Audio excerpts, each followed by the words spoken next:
When you handwrite, you don't have to do all your work just sat at a desk. No, no, no.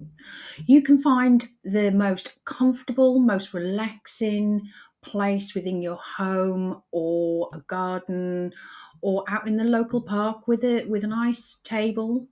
You grab your notebook,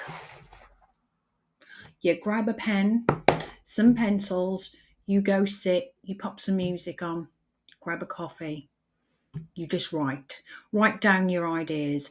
I find that the minute you take yourself away from that work environment and into something a little bit more comfortable, a bit more relaxed, atmospheric, your mind opens up. It starts to wander.